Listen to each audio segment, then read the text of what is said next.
Good evening and welcome once again to the Marty Heiser Show. What a difference a week makes. I think probably our governor put it best when he said that evil visited a local town here in Connecticut.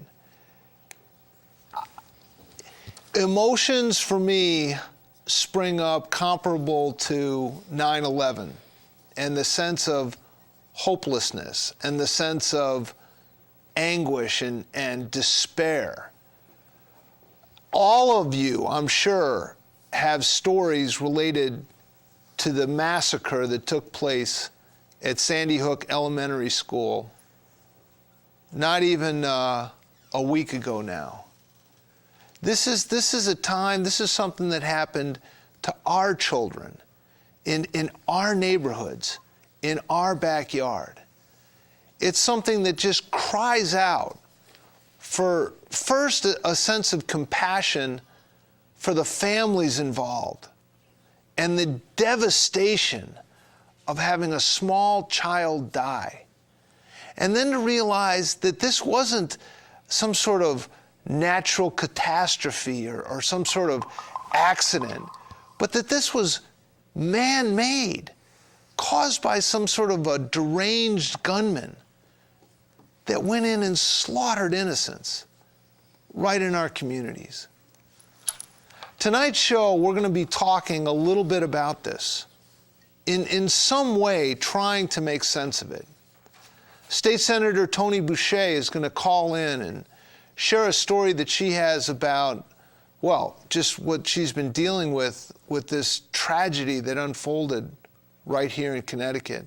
And then also, I think she has a story of a grade school in the Bronx that are trying to reach out to the grade school students in Sandy Hook with some kind of compassion, some kind of comfort to them during this time.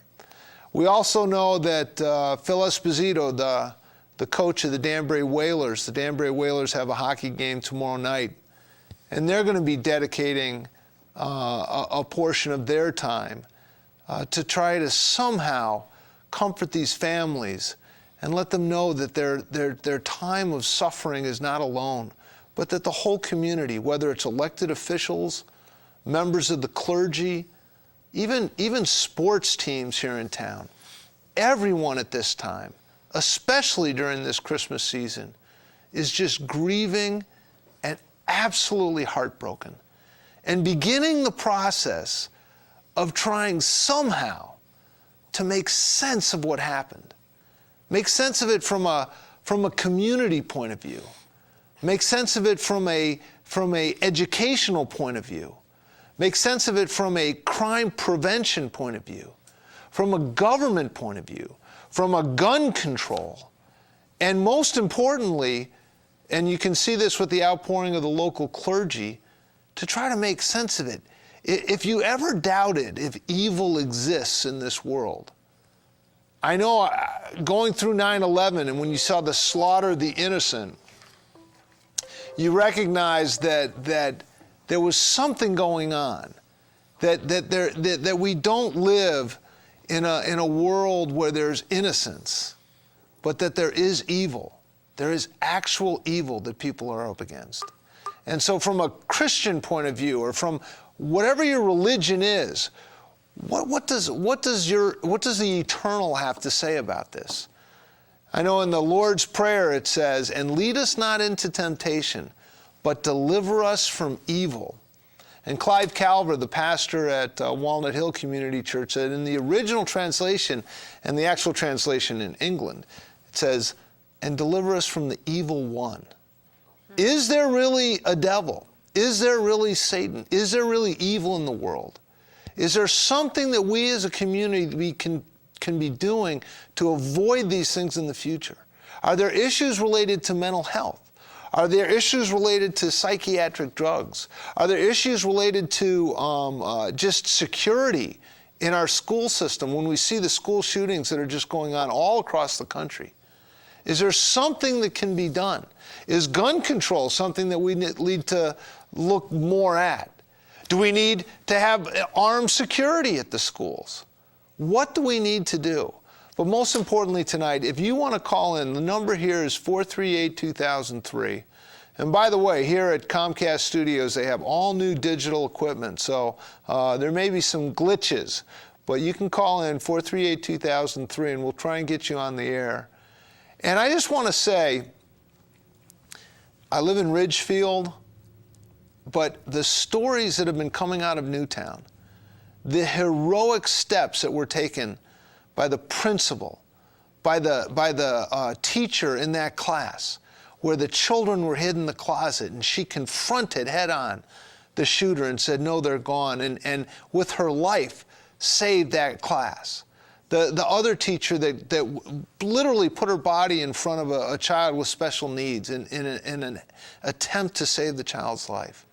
What's going on? That 70-year-old man, a psychologist who lives in a house nearby where the kids were running away and he sheltered those children and tried as best he could to comfort them. And the children themselves, some of the heroic ventures, some of the things that they said. The one little kid being brought out said, you know, I can handle this. I take karate. It's going to be okay. Just the stories that are coming out are at some level encouraging, but just so utterly heartbreaking.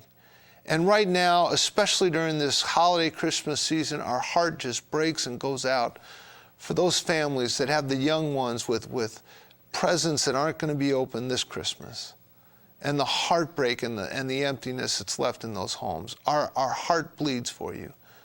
So the lines are open, 438-2003. We're expecting a call from the state senator.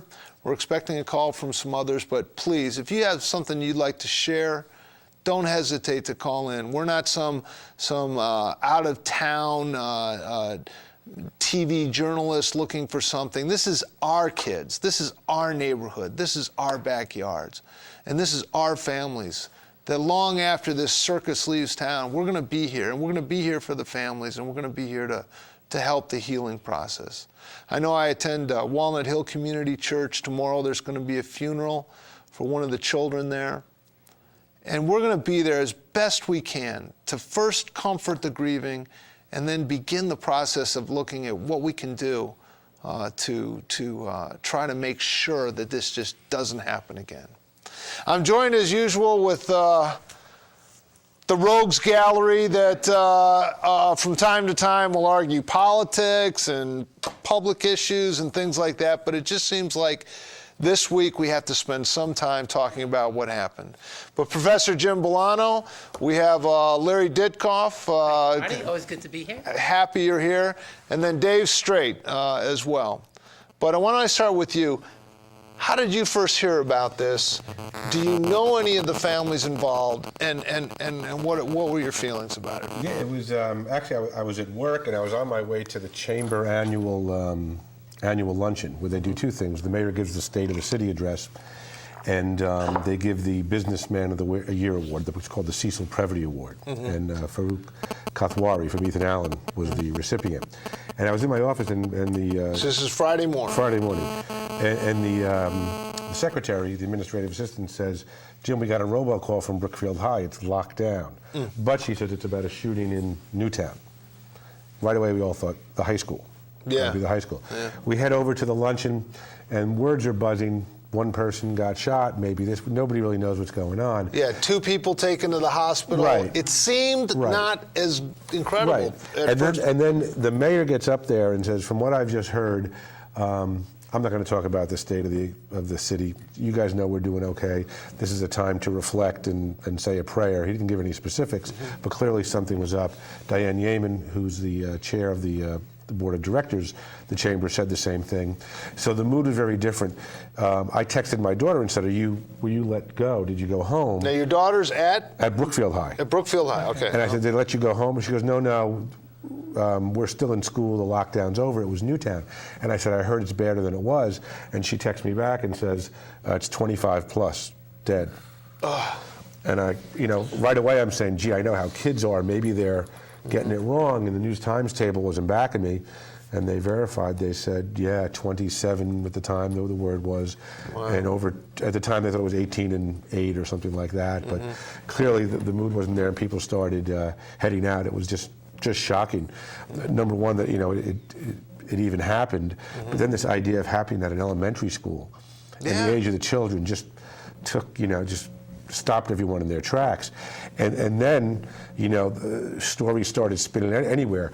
There was somebody in the woods that they caught. There was a white van that was being pursued into Danbury, down to Crosby Street. And so people were trying to get a handle on things, and nobody knew what was going on, but everyone knew that something really terrible had happened. And unfortunately, that's the realization we had. Wow. Larry, what are we hearing? I was at my office, and I have a Bloomberg terminal in front of me, and there are little line items that show news that come by on the terminal, and one of them said shooting in Newtown, Connecticut. And the first thing I did, it even said that it was at an elementary school or at any school whatsoever. Right. Called my cousin Elizabeth. She lives in Newtown, not in the Sandy Hook section, but in the section closer to Brookfield.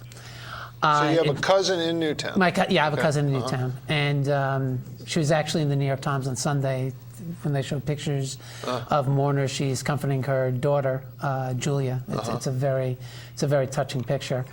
And very shortly, so I called, I wasn't able to get to her, and then all of a sudden, and again, originally the first reports were maybe 1 or 2, and then very quickly after that, I saw something like 20 dead, and I said, I was like, oh my God. Yeah. And it was devastating. We started talking about it in the office. One of the things that's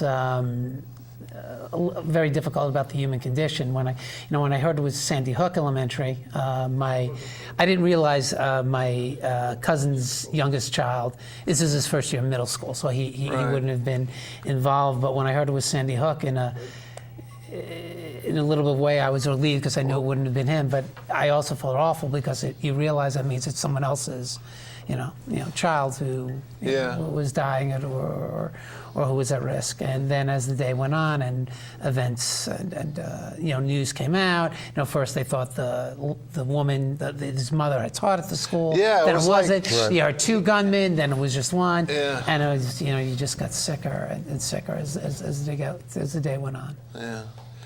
Dave, how about yourself? When did you hear this? What were your first thoughts? We all heard it about at the same time. Yeah. The thing that was, you really get really frustrated because so much information that was coming out was so wrong. Yeah. And we wanted to know, I wanted to know everything all at once. And get it all right, and it just doesn't happen. Yeah, first reports and are then awesome. the second thing was, okay, call everybody in Newtown that might have kids there, and then the third thing is, we got to stop this from happening again. Yeah. So, it's just a wave of emotions all at once. Yeah. I can't believe how pent up everybody was. I mean, it was extreme. Yeah. We've never experienced anything like this. I mean, when I think it was right on the top, right behind Sandy too, where 150,000 homes were wiped out. I mean, we've had the Northeast has been hit pretty hard with stuff. Yes. Yeah. I mean, when I think of this area of the country, and I think of Ridgefield and Newtown and Sandy Hook and Reading and Wilton, the towns are all about the kids. I mean, the Board of Ed budgets and the school systems, it is all about the children. It's all about creating a safe environment, a friendly, a educationally challenging environment for the children. These kids are just precious, and the safety and security of the kids just seems to be the most fundamental thing. And to have that somehow violated, there's almost like an anger that builds up in me that how can this happen, and what can we do to avoid it? Well, the other thing that was horrible, I think, when we first heard the story, everyone was shocked by it, devastated, horrified. But it was somewhat in the abstract, and like, how did this happen? What this happened? 2 days later, or whatever it was, when the names were released, and pictures of these kids started to surface. That was almost like a relapse of the devastation, I think. Because here's, this little girl, this little boy, and they're wearing, their Little League suit or their dance costume. And the woman, the teacher, Miss Soto, at 27 years old, beautiful young woman. And I mean, when the pictures started to come and the names came and the ages came, it just... It's just It's like a relapse of this horror. Yeah. Yeah. You know what I think? Heartbreaking. You know what I think is going to be a defining moment? Not a defining moment, but a defining picture. The way the picture of the woman over the body at Kent State is kind of a defining. Is Vicky Soto's sister? She's on the cell phone getting the news. She hears it right when. And they got and you just see the grief and the horror and the terror in her face. I think that picture is going to stay with people. For a very long time. That and the students in line and the students in line. Kind of grimacing. Right. Just absolutely crushed. Couple. I mean, I do want to just mention. Under normal circumstances, this would be the worst news, but in Ridgefield, a beloved resident of Ridgefield, Dom DiDario, passed away. He was a leader of the Independent Party. Dom and Mary DiDario were just absolutely at all different events, they cultural events, political events, and Dom will be sorely missed, and our hearts go out to him and his family, his daughter and his beloved wife, Mary, and they've actually both been on this show before, and it was very sad to see that he had passed away. And then also Sandy Rose, a longtime member of the Board of Ed in Ridgefield, a beloved member of the town of Ridgefield, also passed away. And our thoughts and prayers go out to both the DiDario family as well as the Rose family at the passing of their loved ones. It's just a very sad time. Right now we're joined by State Senator Tony Boucher. Tony, thanks so much for calling in. We were just going over a little bit how we heard the news about the shooting in Newtown, and I'm just wondering, in your dealings with this, is statewide in Connecticut, they grapple with it. What have you learned, and what are you seeing as the beginning of the healing process here? And thanks for calling in. Well, Marty, this has been the most traumatic circumstances that the state has really experienced in a very long time, and it's affected everyone. I was actually at a Bethel Board of Education meeting that morning and leaving at just about 9:30, and as the minutes rolled on and I made my way through the district, there were police emergency vehicles all coming out from every direction, and you knew something, big had happened. And from that moment on, I think everyone was incredulous. I think that at the beginning they only thought it was an incident with maybe one person or two, but as it unfolded, it became an unimaginable horror for everyone, and I think it became every parent's and every school system's worst nightmare. Now, what can you tell us? Well, two questions. One, you had something with a grade school, I think you said, in the Bronx that are beginning to reach out, and what have you seen as far as people from across the state, across the country, and around the world that are trying to help out Sandy Hook and Newtown during this time? Is inquiring. I've had calls from California, from Florida. We've been able to at least connect them with two organizations that are doing a collection of contributions.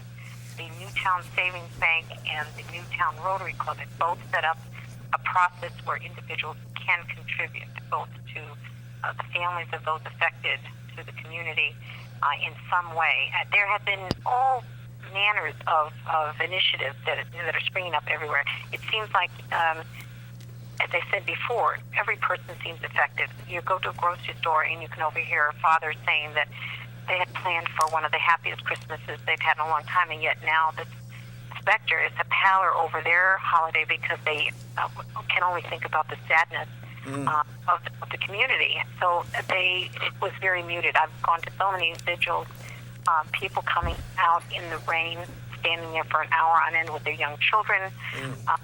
The churches have opened their doors and been filled to capacity. It is an outpouring of affection, love, support for the community. And you're right, there's a school in the Bronx, New Visions High School for the Humanities, 9th and 10th graders. And these are all Title I kids. They're minorities. They come from very poor households, and have, some of them, experienced shooting violence themselves. gun violence in their own homes and with their own family members. And the principal has sent over 200 letters by these 9th and 10th graders directly to the school children of Newtown, to their families, that we're going to hand deliver tomorrow morning. And I was going through some of them, and they literally brought you to tears. The way that they've been affected, they're reaching out. They're telling them to be strong, to be brave, that they were thinking of them. So many talked about how they're also concerned about their own younger siblings, these older children, that they had a lot of talk about this within their own families and within their own classrooms, and their own personal feelings of sorrow and sadness, and sort of an identity with them, and wanting to express the fact that they've touched their lives. And I was told that a number of these students were special education students that had never really written much the time that they've seen, and yet here they saw them write so expressively. Now, and out of oftentimes these great, despicable tragedies, some good. it may be as we wrap up here a little bit, it may be too early to begin to talk about some of this, but from a public policy point of view, is there anything that you're looking at in the form of mental health, violent videos, assault weapon bans, retired police guarding some of these schools? Is there anything that you're looking at, or is it even too early to start talking about that? No, not too early, actually. So much is being brought forward already. This is the period of time when legislators actually propose their own bills. They have till mid-January to do so, and already there's been a flurry of activity in that regard. I would see there's probably 4 or 5 main topics. The first one, of course, is gun control. I've never seen such a reaction so strongly for people demanding greater gun control, particularly when it involves assault weapons and magazines that are able to shoot between 30 and 100 rounds. That being said, there's also a lot of conversation around school security, whether it is the locking of doors automatically, whether it's armed guards, rather certain types of security systems, and a certain protocol that schools follow. Right. The other topic is, again, the Hollywood, the glorification of violence, and of course the most important that we can all absolutely agree with is that the inadequacy of our mental health system, the early protection, the follow-up, and the sway that pharmaceuticals have in a lot of this, and literally that kind of support for families that encounter a situation like this with a young child, or ultimately even an adult suffering from mental illness. Right. It has to be more adequately addressed, and it was one of the reasons that in this special session we had yesterday, and that the state had to balance a deficit of over $250–300 million. Mental health services was spared from the reduction. Well, listen, we've been joined by State Senator Tony Boucher.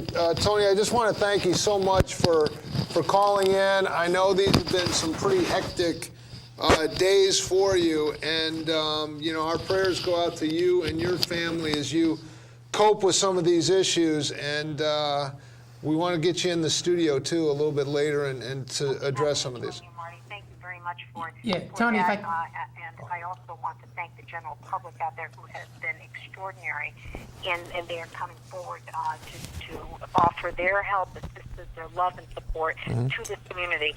They have felt it, and they appreciate it. There is no question that everyone is surrounding them with a large embrace of love at this particular time of the year and this season. So All right. One member of our panel, Larry Ditkoff, has a closing question for you. No, Go not ahead. a question, Tony. I just wanted to thank you. I was listening on Sunday. I have Sirius XM, and I heard you on MSNBC, and I think you represented the area of Newtown and the state tremendously. I just want to thank you for your efforts in that regard. kind words. We Not at all all. appreciate it, and we're all in this together. And as those young children from the Bronx said, we need to unite as one and be together on this. And no truer words have been spoken. Wow. Well, thank you very much. Appreciate it, and we'll see you soon. Thanks, Marty. All right, thanks. Well, that's Tony Boucher. Right. You know, and it's the same thing you're hearing from other politicians. We talked with Mayor Bowden. You saw him on CNN, or he was on a number of these. He was on CNN. Yeah, he did a very CNN. good job. Yeah. He was always articulate. And And I have to say, the state police spokesman, I thought, Paul was Vance? as professional as Yes. they get. yeah, and I think the governor's done a wonderful job, and everyone. There's a member of our church who is one of the policemen in Newtown. Right. And apparently he was one of the original guys that went in the building, and they take this diamond formation when they go in. They train for this. And it actually, since Columbine, my understanding of it is, you know, in Columbine they sort of rendered assistance to the first wounded person. Now, now it's you go right after the shooter in situations like that, and you don't try to secure. You go right after the shooter, and that's where you go.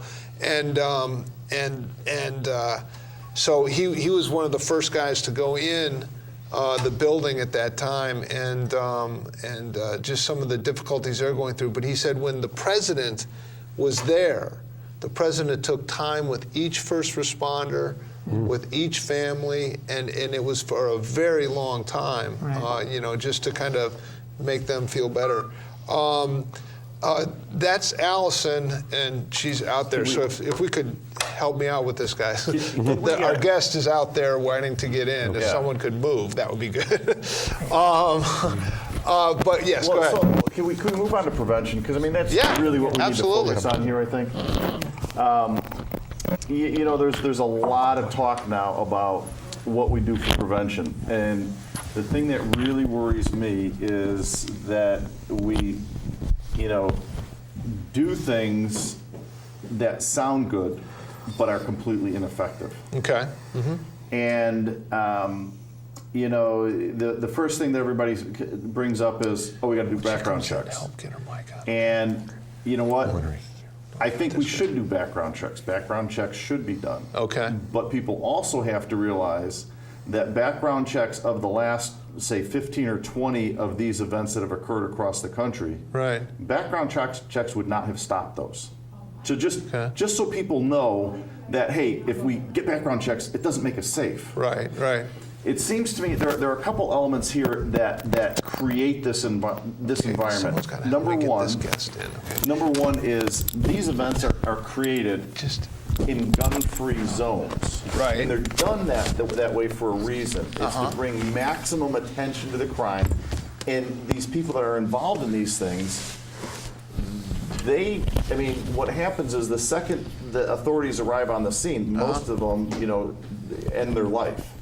Yeah. And it seems to me that the quicker you can get first responders on the scene, right. the better off you are. And listen, I've been calling all our congressmen and senators and everybody in between and emphasize what we need in every room in every school and in every hallway in every school are sound recognition sensors. These sound recognition sensors can identify when a gun has been fired. Parking lot. She's in the They can identify what caliber of gun has been fired. There's a sound signature. Right. The second that a gun goes off in a school, you could notify the authorities immediately, and they would swarm on that facility immediately. If you notice, like I say, the second authorities start to show up, these people tend to end their life. Yeah. So one of the first the best way to stop a bad guy with a gun is a good guy with a gun. It exactly. Seems like. So what we need is these sounds. We're putting them all over New York. We're putting them all over New York. Okay, hold on one second. With these sound sensors, we're putting them in the inner cities. We need them in every school in Connecticut. And now I'm not an authority on this, but it seems to me that when we tell people to lock themselves in their rooms, they're kind of sitting ducks. It seems to me that when the sound sensor the second a gunshot is recognized in a school, that if the authorities are descending, that the fire alarm should go off, and the building should be cleared immediately. Get the kids out of there. So I mean, those are some of the things that really need. The other thing is, do you have one more second for this? The other thing is the government has created search profiles, so people that are on the internet are profiled. So for terrorism, for violence, I mean, you can profile these people. Most of these people have kind of a common profile. 15 to 35-year-old white males, a history of drug use, a history of psychiatric problems. There's a profile that you can create for these people. We need to be moving in that direction. Okay, we are joined now by the head coach of the Danbury Whaler hockey team, Phil Esposito. And Phil, we've just been talking about this terrible slaughter that took place in Newtown, and politicians. We're going to have a member of the Ridgefield Playhouse. They're putting on a benefit concert, and I understand that the Danbury Whaler hockey team are somehow trying to mark the occasion and express an outpouring of sentiment for the families. What do you have planned? Tomorrow night at our home game, we haven't been home in a while, so tomorrow night at our home game, we are wearing stickers that our owner, Herman Allen, the Danbury Whalers owner, had made up to honor the victims of the Sandy Hook tragedy. So we're going to have stickers that are going to commemorate that event and those victims, and we're going to wear those for the rest of the year. I know tomorrow night the 50-50 raffle and the Chuck a Puck raffle that we have, all the money is going to go to the victims of the Sandy Hook tragedy. And then on top of it, I think there's a couple of youth groups and our booster club and stuff that are doing some ribbon sales and stuff tomorrow night at the game. To benefit the fundraiser to benefit the victims also for the Sandy Hook tragedy. And we got a pretty good night planned. We got a bunch of people coming in to do some ceremony at the beginning of the game. We're gonna have obviously we're gonna have a silence and stuff for all the people from Sandy Hook also. So it's gonna be a good night tomorrow night in Danbury. Like I said, it's a tragic event. It's something we shouldn't really be having to worry about, but it's here, and we want to do something to kind of just show our support for all the people there in Sandy Hook. Well, I'll tell you, I was touched by one of the young men. The family just talked about what a big New York Giants fan he was, and Victor Cruz was his favorite player, and they reached out to him, and it seems like, if you can have these sports figures that are reaching out to the families, and with the Danbury Whalers, what you guys are doing, it's just absolutely commendable, and we really appreciate it, and give my best to all the players, and just hope you guys keep those patches on the rest of the season, and we got to do all we can to try and help this community heal. Yeah, I know. Like I said, I know we have something planned tomorrow, and I think we have something else planned in the future. With a little bit more time frame to kind of plan it and stuff and get things commemorated. I think there's a chance we may do something with a commemorative jersey or something like that one night also. But that's just going to take a little bit more time to plan. So, everybody there in the Danbury Whalers organization is committed to helping those people out and doing whatever we can to support everybody. So I appreciate the time that you're giving me, for letting everybody know about the game tomorrow night and stuff and what we're planning. Hopefully it should be a good night. All right. Well, thanks a lot. Thank you so much for calling in, and I'll be there. I'll see you tomorrow night. Thank you, Marty. I'll talk to you tomorrow. All right. Good to hear from you, Espo. Can we Yes. go one more second on prevention? Yeah. And I think this is a big thing. Our culture in America right now is steeped in violence. The same people that are getting paid millions of dollars to produce trash movies on TV where someone is being hurt with a weapon every day are the same people that are the big gun control advocates. There's a hypocrisy there. It's driving me crazy. The other thing is video games. There's a real common thread with a lot of these people that are succumbing to violence, playing violent games. And this is heartbreaking, but a really good friend of mine commented the other day. He said, my wife went and talked to our 13-year-old daughter and shortly after it, and this event occurred, and said, hey, are you troubled by this? Do we need to talk about it? And the reply was, hey, I play Halo. That's a very violent video game. conveying that here's a 13-year-old girl desensitized to violence. Our society really has to come to grips with what we're putting in kids' minds day in and day out. And finally, dads have to show up. Like I told you, the profile is 15 to 35 there's one case of a kid as young as 11 being involved in one of these situations. One of the common threads is dads that don't show up in the lives of their sons.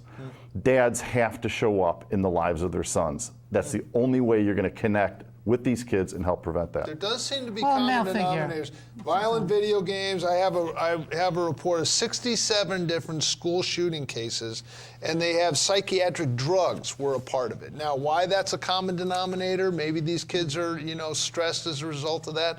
But there has to be some sort of comprehensive addressing this issue. It just can't go on. Yeah, Marty, I did want to add just a couple of points. First, let me echo Dave's comment about the gun sensor in the school. I wasn't aware of that, but that sounds like a pretty good idea, especially in inner city schools. But I do want to make a comment about gun control. I think this is one area where I think Dave and I differ. There was in China, I think it was also the same day, there was a crazy guy who went out and he stabbed 22 children. They all survived. It's the difference between a knife and a gun. I'm not saying that this guy wasn't just as insane as the Newtown shooter, but what I am saying is that if you make it more difficult for people to get guns, if you have more stringent control, people sometimes argue, well, they'll find another way to get a gun. You don't know that. So I think that would help maybe, one, lessen the frequency of some of these events, and two, if they did happen, they would probably be less violent. No one really needs an AR-15 Bushmaster with a 30-round mag. And to replace a mag, just takes a split second. All right. Caller, do you have something to add? Yeah, I was just going to say that I'm from Chicago originally, and Chicago has some of the strictest gun control laws on the books, and it's the most violent city. I was there last summer, and there was 28 deaths over the weekend in Chicago with very strict gun laws.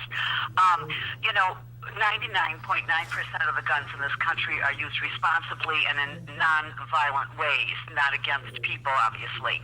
But cars kill a vast number more people. There's more homicides with cars than anything else, and drunk drivers. Yet we're not saying let's stop driving cars or let's take all alcohol off the market.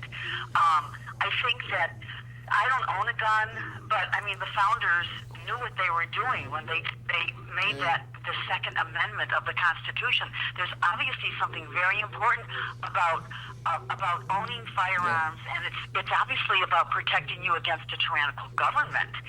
And China is a communist country. They collected all the guns.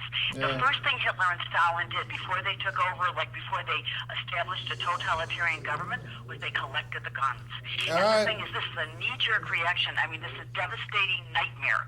But any law that's put into place during this hysteria is going to be a bad law. All right, well, thank you for calling in. Appreciate your call. Thank you. Well, Marty, if we didn't have cars, it would kind of bankrupt the economy. You have to be able to locomote from point A to point B. Well, I don't think this should. Okay. I don't want Yeah, to turn but- this into a debate on because we wanna- Okay. what's appropriate and not regarding that. We are joined by Allison Stockel, the Executive Director of the Ridgefield Hi, Playhouse. how are you? Thanks for having me. Thank you so much for coming Well, in. thanks for coming. We've been talking about Thanks for inviting me. we've been talking about this devastating Right. thing that happened Right. in our backyard. I mean, in a sense, I feel such a sense of propriety, such a sense of responsibility for these kids. I mean, this didn't happen in some far off distant land, but it's in our backyard, and it seems like job one is to try to somehow come around these families and these communities as they're going through the healing process and grieving. And you run the Ridgefield Playhouse. We all know it. We all go there to watch aging rock and roll bands from the 70s. They're not all out aging. there. Lace the Cult, I saw that. Cool, so that's not aging. The Rolling Bones. And but I was there for I just saw Clint Keith Black. Richard the other day at Luke, by the way. There you go. For what it's worth, A regular at Luke's, a Rolling Stone right in our backyard. But no, what you guys Who do was there. invited to this benefit that we're doing, actually? Well, tell us about that. That's what you're here for. Because what are you doing to try and help with Okay, this? so what happened was actually the day even of the shooting, I got a tremendous outpouring of emails, texts, Facebook, messages of people that really were like, "What can we do?" Yeah. I think the hard part. I mean, there's so many hard parts about this, but one of the things that makes this, I think, even harder than other tragedies that we've endured and what have you, is that there is really nothing. You feel helpless. Yeah. And like you said, it's in our own backyard. I have these two are our employees kids. that live in Newtown. So it's a part of, they're our kids. They're, just to give you an example, I'll tell you about the benefit that we're doing as a result of this outpouring, but the dates that we picked are October 19th and October 20th. And the reason why we picked those dates is because we had a show booked called Little Mermaid Jr. Okay. Sabrina Post Encore Productions, which is located in Newtown, is a local, one of the things we do in addition to national acts is we are also a place where local dance companies, theater schools can come and perform. And this is a local theater school, and they were doing this production there, and 2 of their students were victims. And so that's why those dates are now available. Yeah. Because we can't do the production, So obviously. did you say October? You meant No, January. did I say I know, October? yeah. January. Okay, sorry. No, Let's get the let me dates say right. that- if I can interject just for Yeah, a second, please. Mark. My cousin Elizabeth, who I referenced earlier in the show, Yeah. her daughter, I don't know if you know her, Julia Bogdanoff. She's That in. sounds familiar. Was she in that? She's in the Little. production? She's in the Little Mermaid. Yeah. And I know. I was going to ask you about it. Yeah. And I, So that. They had the Catholic Church had, for their nativity production. Right. Right. Literally, That's right. one of the girls was an supposed angel. to be an angel in the first. Yeah, I heard that. And Right. they're missing an angel. So it really How- touches us on so many levels. Sure. Yeah. And we decided that on those 2 days, in honor, in memory of the victims, and in a way to really kind of help heal the families, not just the families of the victims, but the families of the survivors. I mean, you have a lot of people that are aching right now, that are the first responders, all of those families, all of those children that were in that school, they're all affected in a major way, and they are going to need ongoing psychological trauma assistance, quite honestly. And so there are many, many funds that are set up for the families of the victims themselves, which is great. We decided to do this benefit, and we're calling it a concert of hope and healing. It will have been about 6 weeks by the time you get to January 1920. It'll be about 6 weeks after the tragedy happened, and we're hoping that it can be a jumping off point for people to really start to heal and start to try as much as they can to live their normal lives. So we're doing this benefit for the survivors' families, for the first responders, and for the Parks and Rec has a fund for it's their, I think it's called the park.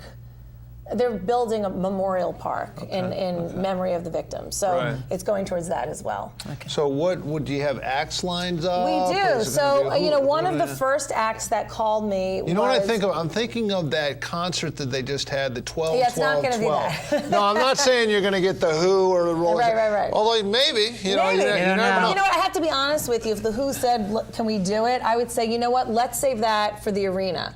We're Okay, 500 seats. This is meant to be an intimate Right. gathering, Yeah. that's also a fundraiser. Yeah. So I don't want the Who, to be Yeah. honest. If Bruce Springsteen, and I know Bruce Springsteen's personal assistant, I wouldn't even ask him to do it. What's the number? Let's Yeah, call him let's right go. now. No, but you know what? Bruce, we need you. That's for a bigger venue. That's not what Sure. this is. Right, We're right. not 12, 12, 12. This is like the biggest name we would have would be Paul Simon, which is a big name, and he Sure. has said that he wants to do it. He's checking his schedule. Can you get Hootie and the Blowfish?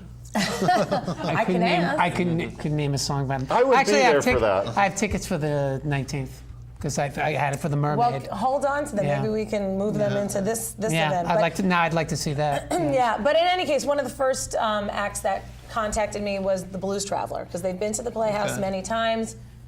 Actually, we happen to be friends with them. John Popper is now very good friends with John Fry. Oh, okay. They're buddies. Right. But in any case, they didn't have that date. When we told them the dates, they weren't Okay. available to do it, but they did want to help. And Johnny Winter, Have you do you know gotten- Johnny have- Winter? Yeah. Okay, Yeah. so Not personally, but yeah. he I lives in know of him. Easton. Oh. So he is confirmed. See the guy with the like blonde He's- hair? yes, he's That's albino. Edgar Winter. That's his brother, but they both have white hair. Yeah. They're- Okay. Yeah, Edgar Winter and Johnny Winter. Johnny and his band live in this area. His band's in Stamford and Fairfield, and he's in Easton. And he called up. He said, "What can we do?" Have you? I mean, it's interesting. I go to Walnut Hill Community Church, and we have a person on staff that is doing nothing but fielding calls from other churches around the country, around the globe that want to Right. help. Are you getting the same kind of Well, calls I coming in from unfortunately do not in the have- artist community? Or I am actually. But you don't have a staff person I at don't the phone. have a staff person to do it because they're all continuing to do the daily stuff that needs to get done for the Right. Playhouse to happen. And my life has been this benefit for the past 4 days. I've been. I heard you on the radio talking about it. That's why I thought of calling you Oh, to okay. have you come on the show too. What was I on? Was I on Chaz and AJ? Was it? Yeah, Phil I out? think it was that. Whatever. I'm going on there tomorrow. They're doing a Yeah. radiothon tomorrow Okay. where people can donate money, and I'm going on that tomorrow and donating money towards that. That goes directly to So the what's your victims. vision for the show? What is it? Well, you know, I have the 2 days where I'd like to have the local bands, because it's not just about the fundraising, it's not just about the big names, it's about the community feeling like it can heal. Right. So I want the local bands to be able to feel like they can do something. Right. So we are going to have local bands. We'll probably start at 4 p.m. and go through till 8, 9 p.m. Okay. And interspersed with different national acts. So OAR is a band that is very popular. We actually could not afford them on a normal Right. basis, but they're donating. They Yeah. want to come and they want to help. So they'll probably be Saturday night. We have Ed Kowalczyk, who's the lead singer of the band Live.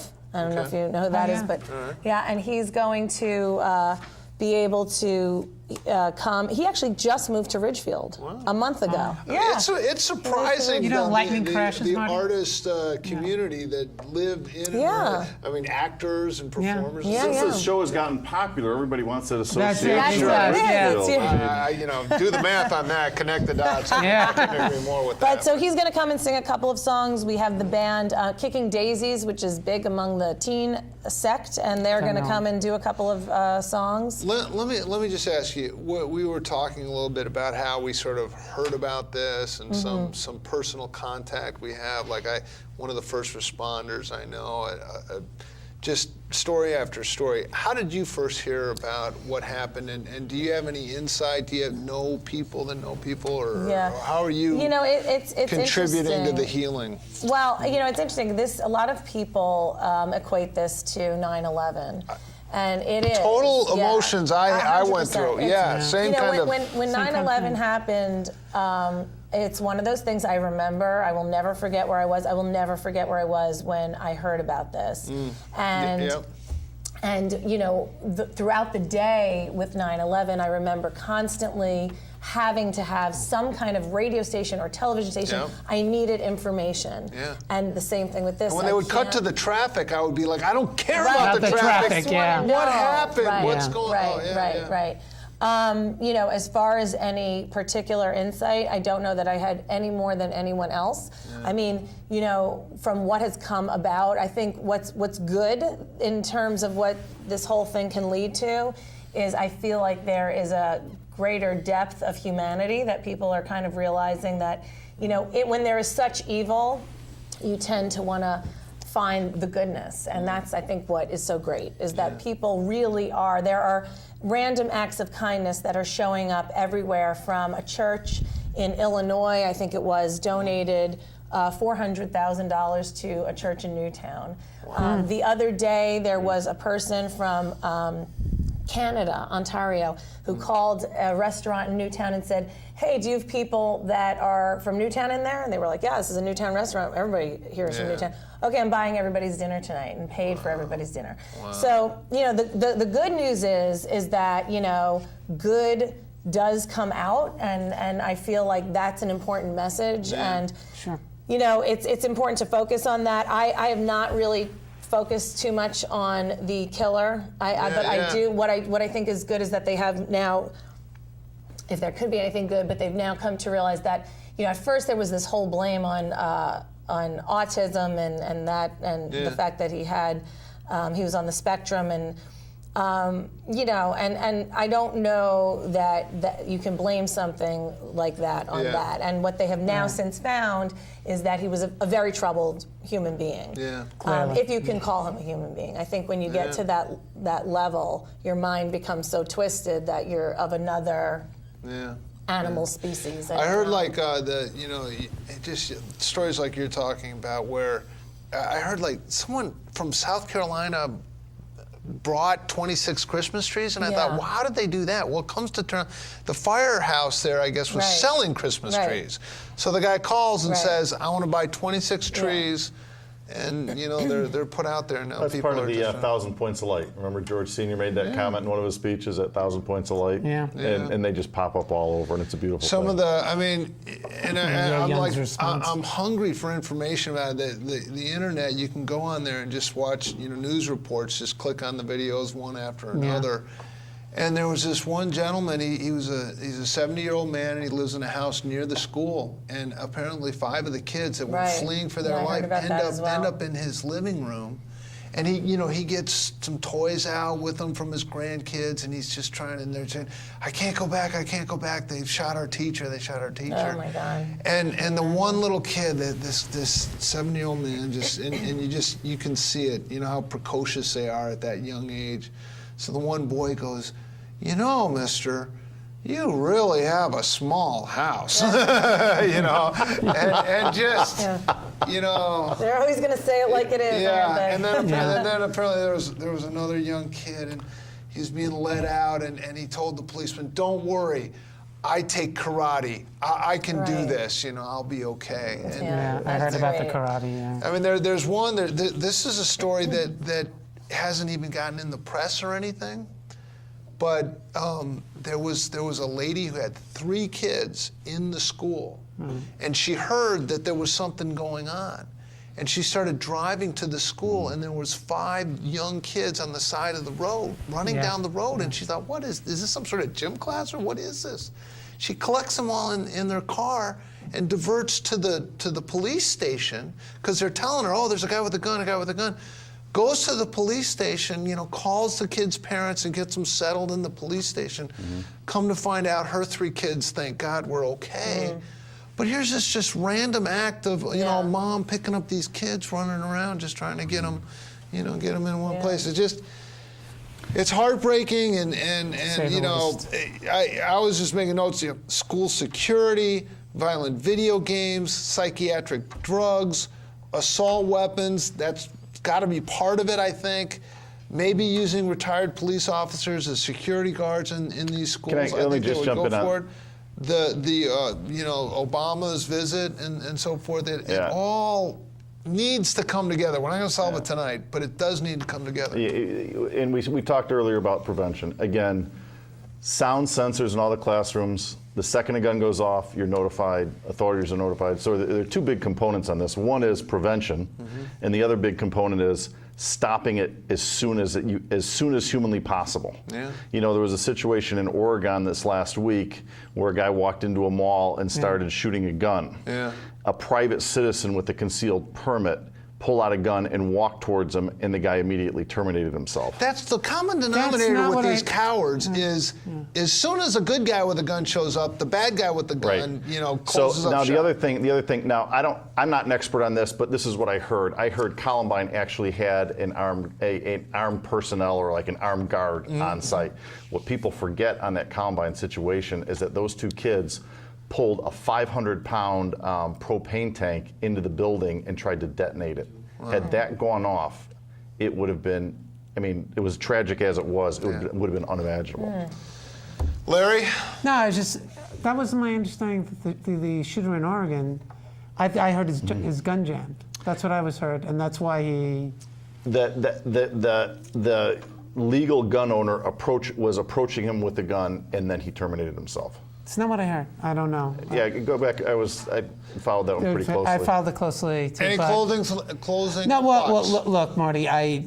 There's a certain portion of society that's unhinged. I think we, need the mental health professionals to do the best job that they can, and I don't really think anyone really requires an AR-15.